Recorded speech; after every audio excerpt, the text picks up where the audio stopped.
In the spring of 2005, the chief veterinarian of the Los Angeles Zoo called me, an urgent edge to his voice. Listen, Barbara, we've got an emperor tamarin in heart failure. Any chance you could come out today? I reached for my car keys. For 13 years, I'd been a cardiologist treating members of my own species at the UCLA Medical Center. From time to time, however, the zoo veterinarians asked me to weigh in on some of their more difficult animal cases. Because UCLA is a leading heart transplant hospital, I'd had a front-row view of every type of human heart failure. But heart failure in a tamarin? A tiny, non-human primate? That I'd never seen. I threw my bag in the car and headed for the lush 113-acre zoo nestled along the eastern edge of Griffith Park. Into the tiled exam room, the veterinary assistant carried a small bundle wrapped in a pink blanket. "This is Spitzbuben," she said, lowering the animal gently into a plexiglass-fronted examination box.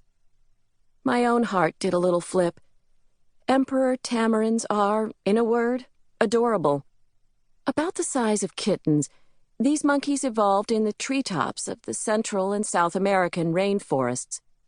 Their wispy, white Fu Manchu-style mustaches droop below enormous brown eyes. Swaddled in the pink blanket, staring up at me with that liquid gaze, Spitzbuben was pushing every maternal button I had. When I'm with a human patient who seems anxious, especially a child, I crouch close and open my eyes wide. Over the years, I've seen how this can establish a trust bond and put a nervous patient at ease. I did this with Spitzbuben.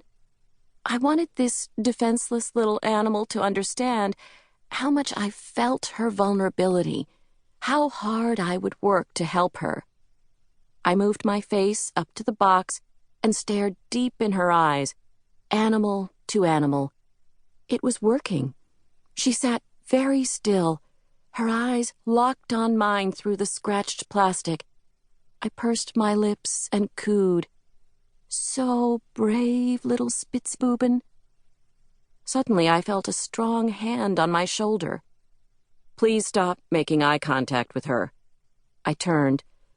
The veterinarian smiled stiffly at me.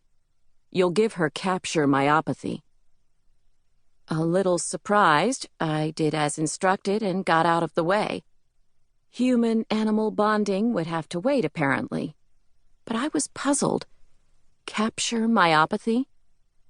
I'd been practicing medicine for almost 20 years and had never heard of that diagnosis. Myopathy, sure. That simply means a disease that affects a muscle.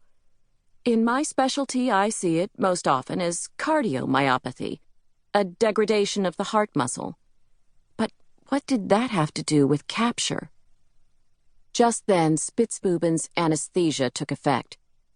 "Time to intubate," the attending veterinarian instructed, focusing every person in the room on this critical and sometimes difficult procedure. I pushed capture myopathy out of my mind to be fully attentive to our animal patient. But as soon as we were finished and Spitzbuben was safely back in her enclosure with the other tamarins, I looked up capture myopathy. And there it was, in veterinary textbooks and journals going back decades. There was even an article about it in Nature from 1974. Animals caught by predators may experience a catastrophic surge of adrenaline in their bloodstreams, which can poison their muscles. In the case of the heart, the overflow of stress hormones can injure the pumping chambers, making them weak and inefficient. It can kill, especially in the case of cautious and high-strung prey animals, like deer, rodents, birds, and small primates. And there was more. Locking eyes can contribute to capture myopathy. To Spitzbuben, my compassionate gaze wasn't communicating, "You're so cute, don't be afraid, I'm here to help you." It said, "I'm starving, you look delicious, I'm going to eat you."